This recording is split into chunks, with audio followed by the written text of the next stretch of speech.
El Observatorio de Venezuela de la Facultad de Estudios Internacionales, Políticos y Urbanos de la Universidad del Rosario presenta Esto no es una frontera, esto es un río. un espacio de discusión de los procesos políticos, económicos, sociales e internacionales relacionados con Venezuela, el país hermano. Así como de análisis de la integración e inclusión migratoria en Colombia. Sumérgete en este espacio de actualidad donde comprenderás por qué Esto no es una frontera, esto es un río.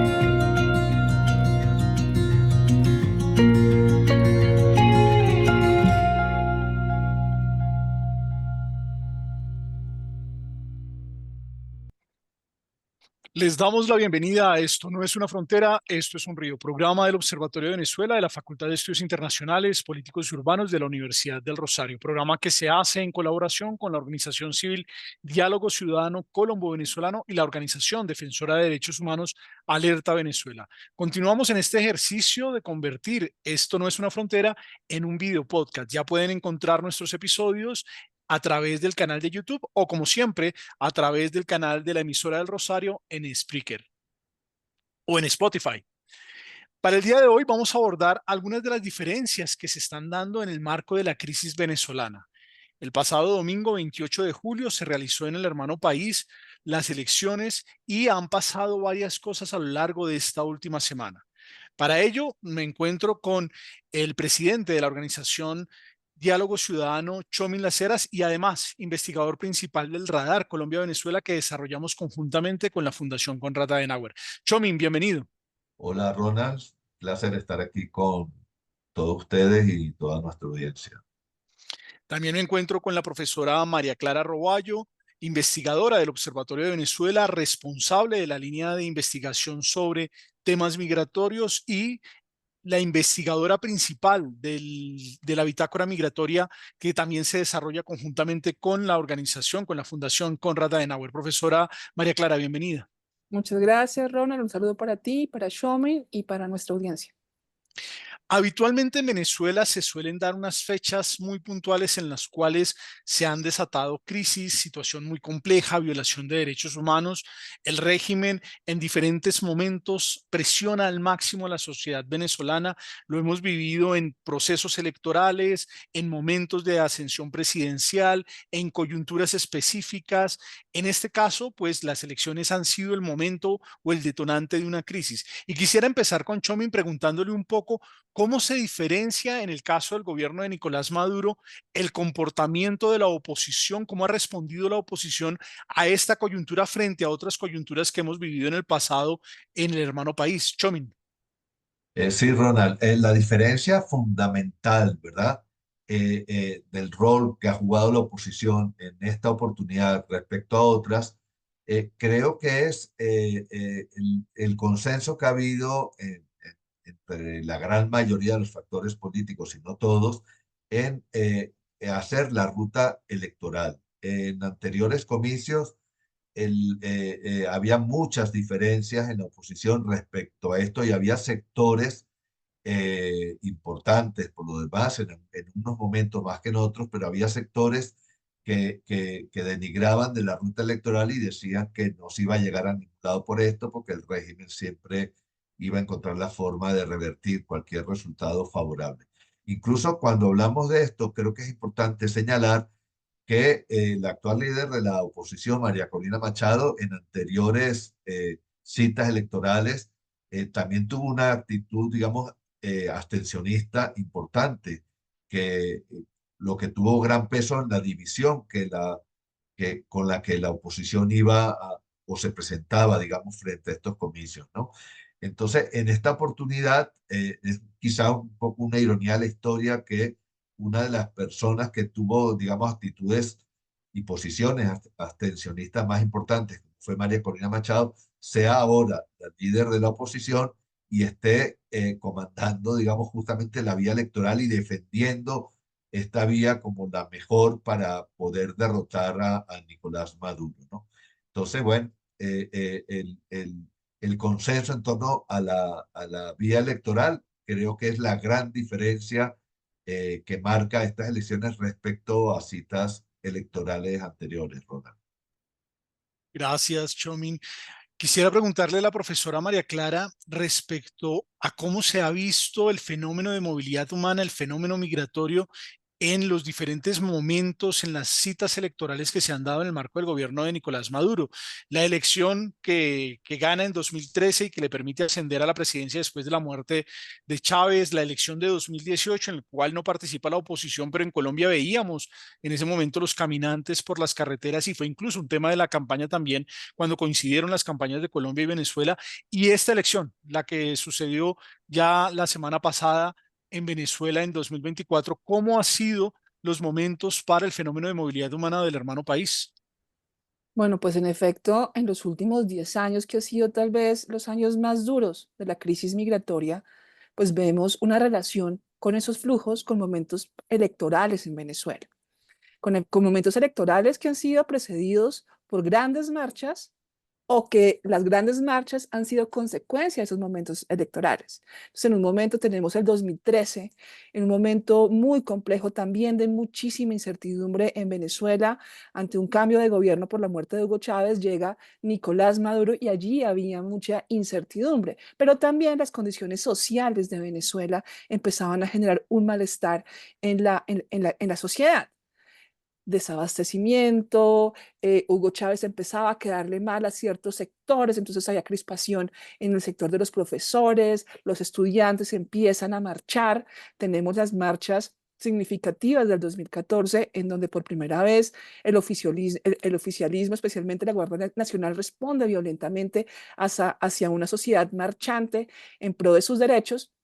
Y esto va a generar un cambio muy profundo, sobre todo en las clases medias venezolanas, en donde efectivamente empiezan a migrar, sobre todo los jóvenes recién graduados de colegios, jóvenes profesionales, empiezan a migrar al mundo. Entre esos, obviamente, a Colombia y la región. Entonces, allí hay una migración importante. Y luego, si pasamos al 2018, ya luego de la situación crítica que tuvimos en el 2015, del cierre de fronteras, pues vemos también un aumento migratorio en números muy, muy agudos, en una situación también en donde efectivamente es el primer año del recrudecimiento, tal vez los años más agudos, 2018 y 2019, en donde Colombia y la región recibieron más migrantes venezolanos. Y esto está un poco atado también a la crisis social que se veía en el 2017 en Venezuela. Unas marchas multitudinarias, pero también con una represión muy violenta por parte del Estado. Y ahora un poco luego de ver esos dos escenarios, nos encontramos en el 2024, en donde efectivamente la crispación social es muy alta y la crispación política, y hoy estamos viendo grandes marchas, grandes represiones por parte del gobierno de Maduro, un año en donde incluso en campaña electoral se ha agudizado esta represión y esta respuesta autoritaria frente a simpatizantes de la oposición. Pero pues no, esto va mucho más allá de quienes son miembros de la oposición. Recordemos un poco encuestas en donde dicen que más del 70% de la población venezolana quiere un cambio político. Y pues efectivamente, si uno ve la situación de seguridad, la situación social que se está viendo en Venezuela y el descontento generalizado de la sociedad venezolana, pues esto nos lleva a pensar que viendo un poco lo que ha pasado en los últimos 10 años, es muy posible que allí vaya a haber un aumento o unos picos migratorios producto de lo que pueda suceder hoy en Venezuela en materia política, que tendrá efectivamente conexiones directas con flujos migratorios. En efecto, María Clara, de hecho, hay que llamar la atención sobre cómo Colombia ha respondido en los diferentes momentos de crisis, siendo el país que recibió más migrantes. La respuesta política del Estado colombiano también es bastante llamativa y creo que hay diferencias respecto a los procesos electorales. Por ejemplo, en 2013 el gobierno venezolano se molesta mucho con el Estado colombiano porque el candidato opositor Enrique Capriles visita Colombia, se reúne con el presidente Juan Manuel Santos, y esto causó una molestia por parte de las autoridades venezolanas que consideraban que Colombia estaba participando en la política interna del hermano país, teniendo en cuenta que el presidente Juan Manuel Santos en ese momento tenía el apoyo del régimen venezolano para adelantar el proceso de paz, lo cual no es una situación menor. No podemos olvidar que fue gracias al concurso del régimen venezolano que el actor armado, que las FARC, que se sentaron en la mesa para esa negociación. Posteriormente, en la elección de 2018, Colombia no reconoce esa elección por dos elementos puntualmente.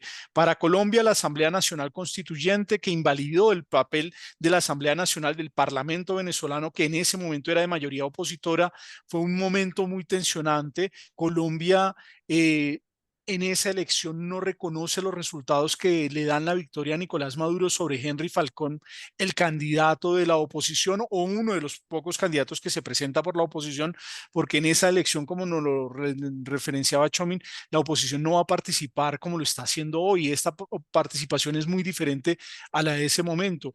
Y creo que en este momento también la situación es bastante diferente con un gobierno como el del presidente Petro, que se diferencia inmediatamente de su antecesor, el presidente Duque, que tuvo un discurso, yo diría que más que de presidente, de activista político en la causa venezolana.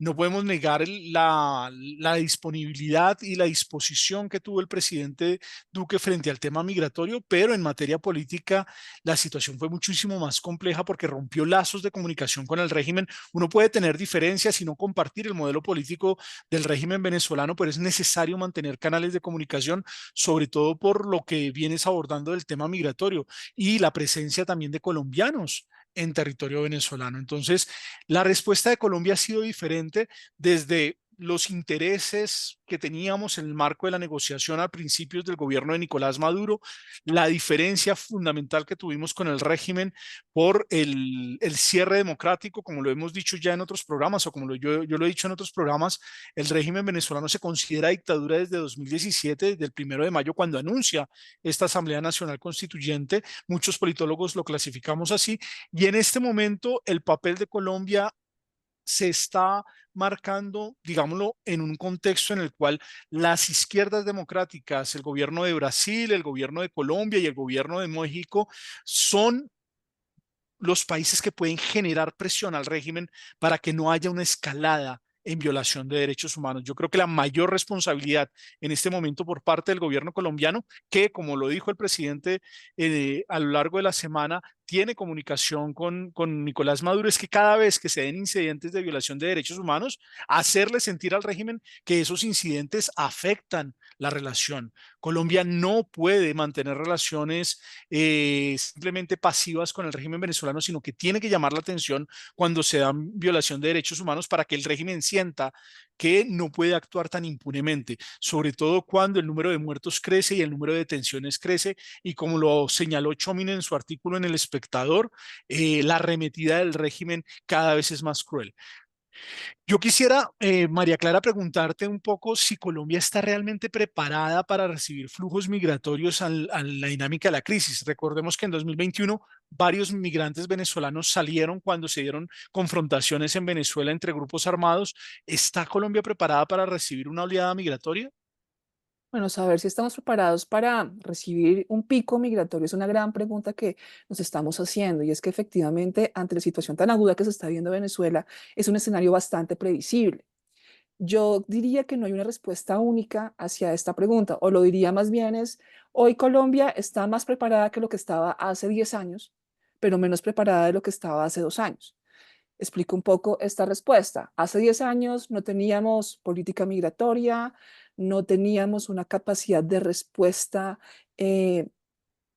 o una arquitectura de capacidad de respuesta, digamos que ordenada, no habíamos tenido protocolos justamente ante respuestas de grandes crisis humanitarias. Hoy tenemos mayor normatividad al respecto, tenemos experiencia con procesos de atención humanitaria, tenemos experiencia con procesos de regularización, conocemos cuáles son sus alcances y cuáles son sus beneficios y también cuáles son sus desafíos. Conocemos también cuáles son los errores que no podemos volver a cometer. Igualmente, también los gobiernos locales han tenido ya experiencia en la gestión de estos flujos migratorios, y asimismo también las organizaciones civiles también han tenido un papel muy, muy importante y han generado protocolos y canales de respuesta ante situaciones de altas crisis. Igualmente ya hay mayor puede haber mayor articulación entre instituciones que luego de esta situación o que luego de la crisis migratoria empezaron a involucrar en sus agendas de acción y de política pública el tema migratorio. Entonces, en ese sentido, se puede decir que Colombia efectivamente está más preparado que lo que estaba hace una década. Sin embargo, lo que hemos visto en los 2 últimos años es preocupante. Por un lado, pues debemos reconocer que gran parte de la respuesta colombiana está basada en los recursos de cooperación internacional. Y esta es una primera falencia. Hoy realmente varios de esos recursos ya no están en Colombia. Muchos se han canalizado hacia otras crisis internacionales también muy importantes y que han generado grandes emergencias. Pero también, asimismo, Colombia ha perdido un liderazgo en la región y en el mundo en manejar el tema migratorio, en abrir mesas de donantes y en posicionar el tema. Tenemos hoy el tema migratorio, hoy está liderado a nivel regional, sobre todo por Estados Unidos y por México, pero Sudamérica requiere una representación y por supuesto Colombia, como es el principal país frontera con Venezuela, pues tiene que llenar ese espacio, justamente porque esos son fenómenos transnacionales que requieren corresponsabilidad y ante la falta de recursos y también ante esa pérdida de liderazgo del tema migratorio en la agenda nacional y también en muchas agendas de gobiernos locales, pues allí es donde está la pregunta si realmente estamos preparados en este momento para dar la respuesta acertada a un gran flujo migratorio. Chomin, regresando a tu primera intervención respecto a las diferencias de la oposición, quizá pudiéramos ahondar un poco en lo que ha sido la diferencia frente a las legislativas de 2015, que fue ese certamen electoral en el cual la oposición no esperaba obtener el resultado, logra la mayoría calificada en esa elección.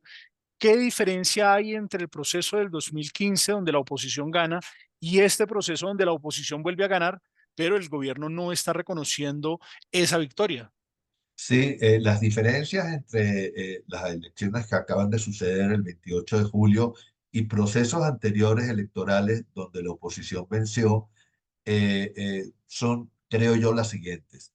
En el 2007, por cierto, la oposición también venció en el referéndum que se hizo para reformar la Constitución, pero en esa oportunidad venció por muy poquito, por muy pocos votos, aunque fue un claro triunfo que fue finalmente reconocido con mucha rabia, pero reconocido por el expresidente Hugo Chávez, ¿no?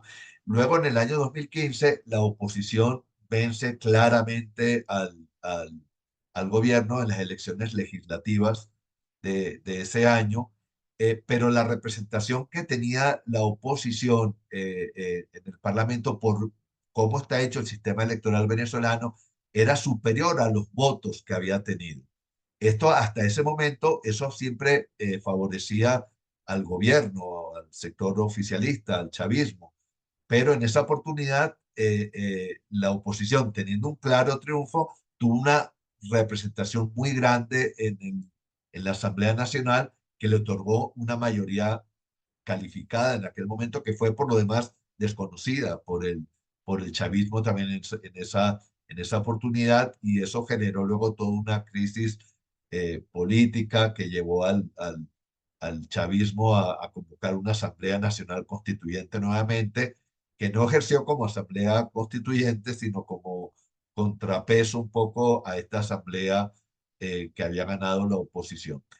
En este año, lo que yo veo significativo en el año 2024 es que la oposición gana efectivamente por una cantidad de votos muy superior a esas dos oportunidades anteriores a las que nos hemos referido, que son unas elecciones además del Ejecutivo, las anteriores eran unas elecciones legislativas.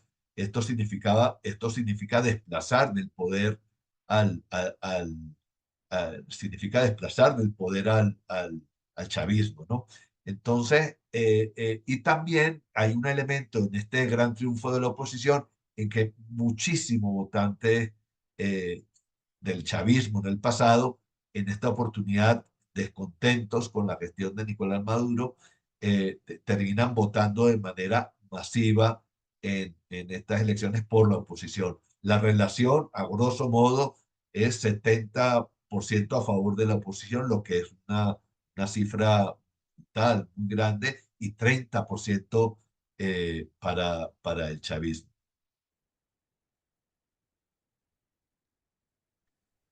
Yo quisiera llamar, Chomin, la atención porque escuchándote me acordé de cómo ha sido también el cambio de los mismos Estados Unidos frente a la situación en Venezuela.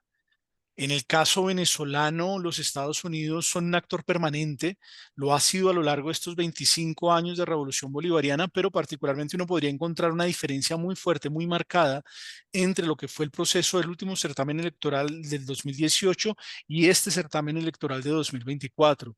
En 2018 tenemos que recordar que estaba en el poder del señor Donald Trump con todo su discurso particular frente a cómo abordar la revolución bolivariana, cómo manejar la relación con Venezuela. Incluso en 2018 es cuando se empieza a elaborar toda la dinámica de sanciones que van a llegar a Venezuela en 2019. Es decir, recordemos que las sanciones que antes existían eran las sanciones individuales sobre personas que habían violado derechos humanos, sobre personas que habían cometido corrupción y sobre personas que tenían vínculos con el narcotráfico. Pero es en 2018-2019 donde ya se empiezan a pasar a las sanciones sectoriales. La respuesta de Estados Unidos era de un discurso mucho más agresivo frente a lo que sucedía en Venezuela. Fue promotor del aislamiento internacional, reconoció el nombramiento de Juan Guaidó como presidente interino a principios, en enero de 2020, de 2019, y particularmente era una postura de confrontación muy, muy fuerte. En este momento vemos un Estados Unidos que tiene una particularidad y es que es la primera vez que coinciden las elecciones venezolanas a la presidencia con las elecciones venezolanas, con las elecciones a la presidencia de los Estados Unidos, y eso marca unas diferencias muy fuertes. También es un momento en el cual el tema migratorio ya tiene otra proporción muy fuerte.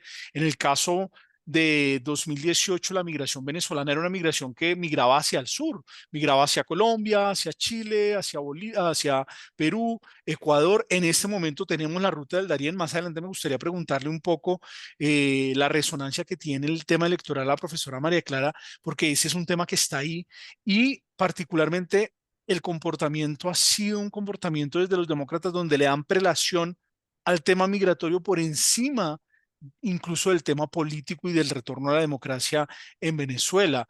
Los pronunciamientos del presidente Biden todavía, digamos que no se ha pronunciado, o por lo menos hasta el momento en que grabamos el podcast, no se ha pronunciado directamente sobre el tema. Lo ha hecho el secretario de Estado, lo ha hecho la candidata a la presidencia, Kamala Harris, pero el presidente Biden, digamos que más allá de la reunión que tuvo con el presidente Lula da Silva, sus pronunciamientos no han sido tan categóricos, sino tan destemplados como los que solía tener el presidente Donald Trump. Y obviamente, pues el tema migratorio afecta a la campaña, y entendemos que uno de los resultados que no es favorable para el gobierno ha sido la administración precisamente de ese tema migratorio. Estamos en un contexto diferente en el cual el interés nacional de los Estados Unidos puede llegar a estar por encima del regreso o el retorno a la democracia en Venezuela. Ahí creo que hay una diferencia sustancial. Chomin, me gustaría quizá que ahondáramos un poco en lo que ha sido el comportamiento de los militares, que los militares siempre son un tema fundamental a la hora de abordar la realidad política venezolana. ¿Qué hicieron los militares en esta elección en 2024 y cómo ha sido su evolución o comportamiento frente a otros momentos de crisis en el hermano país? El comportamiento del sector militar en estas elecciones del año 2024 ha variado respecto a comicios anteriores, ¿no? En esta oportunidad, el sector militar, por lo menos las cúpulas militares, digamos, se han plegado absolutamente y sin mayor disimulo al gobierno Nicolás Maduro. Han apoyado explícitamente y en los hechos también el fraude que se ha realizado. Han tenido una participación, yo diría, bastante activa en eso. Y a diferencia de otras elecciones donde se guardaban mucho más las formas, ¿no? Eh, eh, por ejemplo, sería bueno recordar que más allá de que el sector militar, pues a lo largo, digamos, del chavismo, especialmente a partir del año 2002, pues se plegó mucho en el fondo y en las formas al al gobierno de Hugo Chávez primero y de Nicolás Maduro después. Pero de alguna manera, por ejemplo, en el Plan República guardaban mucho las formas, tenían una actitud más de ente imparcial que está encargado de resguardar la seguridad de las elecciones, ¿verdad? Y en el año 2015, cuando el gobierno pierde las elecciones legislativas con la oposición, Padrino López sale el día de las elecciones diciendo que sí, y que efectivamente la oposición había ganado porque Maduro estaba bastante reticente a aceptar ese triunfo y yo creo que esa aparición de Maduro diciendo que sí, que efectivamente había ganado la oposición y que había que reconocer ese triunfo, creo que fue fundamental para que el gobierno terminara aceptando a regañadientas, pero aceptando esas elecciones. En el año 2024, ya lo vuelvo a repetir, el sector militar, o por lo menos las cúpulas, las jefaturas militares, pues han participado de una u otra forma en el fraude que se ha cometido. Ronald, y para responder esa pregunta que mencionabas, yo creo que efectivamente el 2024 puede haber un repunte importante de movilidad humana en la región y lo que está pasando por el Darién. Digamos que ya se preveía justamente por la campaña electoral que se está viendo en Estados Unidos, en donde efectivamente el candidato republicano Donald Trump tiene una posibilidad grande en estas contiendas y pues también sabemos cuál ha sido su posicionamiento frente al tema migratorio. Y esto puede ser o puede generar una situación en donde muchos migrantes prefieran llegar a Estados Unidos antes de un cambio de gobierno. Entonces creo que ese escenario ya era previsible antes de lo que está sucediendo en Venezuela. Ahora se suma esta crisis social, esta crisis política que está viendo Venezuela, en donde también efectivamente, como lo mencionaba antes, esto puede generar un aumento unas cifras aún mayor del tema migratorio. Entonces creo que hacia allí pues efectivamente tiene que haber acciones. Preocupa el hecho que desde sobre todo de Panamá y los países centroamericanos, bueno, también algunos países en Sudamérica como Perú, como Chile, eh, Argentina también, han buscado cerrar sus fronteras para el tema migratorio. La pregunta un poco que emerge para los países del hemisferio es, ¿va a cambiar la postura política de estos gobiernos frente al tema migratorio con lo que estamos viendo actualmente en Venezuela, en donde efectivamente lo que estamos viendo día a día, minuto a minuto, es reforzar la idea que son migraciones forzadas, son migrantes que requieren protección internacional? La respuesta es, independientemente de las campañas electorales, de las posturas de securitización frente al tema migratorio, creo que lo que está sucediendo en Venezuela, que tiene una ventana directa al mundo, también puede llevar a que ojalá la región replantee esa visión de securitización y de defensa frente al tema migratorio y se empiezan a planear acciones mucho más encaminadas a la integración, a la solidaridad y a la protección internacional. Ojalá sea así y que el caso de Estados Unidos pues dé también ejemplo a la región en ese sentido. María Clara, y aprovechando que estamos hablando del tema migratorio, hoy pareciera que el mundo está mucho más preocupado por lo que sucede en Venezuela. La migración se ha convertido en una caja de resonancia para lo que sucede en el hermano país. Todos tenemos un amigo, un familiar, una persona cercana de origen venezolano, alguien que nos dice y nos habla de lo que está pasando en Venezuela, y hoy los colombianos en los medios de transporte, en los restaurantes, en los cafés, el tema de la migración aparece en las conversaciones familiares. Se ha convertido la migración venezolana en un instrumento para estar más informados sobre lo que pasa al interior del hermano país. En efecto, o sea, estamos hablando de 8 millones de venezolanos fuera de su país. Y esto, pues sin duda, tiene un efecto importante, sobre todo en los países que reciben más migración. A mí me llama la atención que nunca como antes hoy la sociedad en general, en Colombia, en Perú, en otros países, nos estamos preguntando qué está sucediendo en Venezuela y no solamente preguntando, nos estamos interesando por conectarnos a redes, a medios de comunicación y es porque hay una identificación muy grande con lo que está sucediendo en Venezuela. La migración nos ha enseñado, una de las grandes lecciones que le ha dejado al continente es que somos una región totalmente interdependiente. Lo que sucede en Venezuela afecta a Argentina y afecta a Estados Unidos y todos los países que conforman la región. Y pues efectivamente tener hoy a la población venezolana dentro de nuestros territorios nacionales, pues ha llevado a una sensibilización, a un interés y a entender que efectivamente esto no es un problema solamente de los venezolanos, es un problema regional. Y creo que allí la migración ha tenido un papel implacable en que nos lleve a entender efectivamente que requerimos tener no solamente empatía, sino corresponsabilidad y acciones coordinadas para atender un tema de tanta implicación regional y un fenómeno transnacional como es el tema migratorio. Gracias, María Clara. María Clara Roballo, investigadora del Observatorio de Venezuela, coordinadora de la línea migratoria y la investigadora principal de la bitácora migratoria que hacemos en colaboración, en alianza con la Fundación Konrad Adenauer. Txomin Las Heras, gracias. Presidente de Diálogo Ciudadano e investigador adscrito al Observatorio de Venezuela, y quien es el investigador principal del Radar Colombia-Venezuela, con el cual hacemos seguimiento a la relación bilateral, que hoy cada vez es más importante.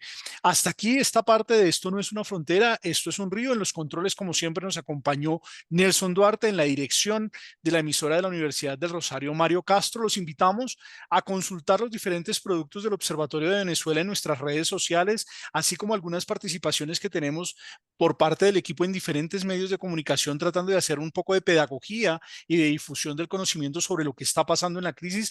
La situación en Venezuela es importante, la situación en Venezuela no puede pasar por alto. Colombia tiene una responsabilidad con Venezuela, y desde el Observatorio de Venezuela de la Universidad del Rosario acompañamos a la sociedad venezolana en el marco de lo que está transcurriendo, para ver si se puede llegar a la retoma de la democracia en el hermano país.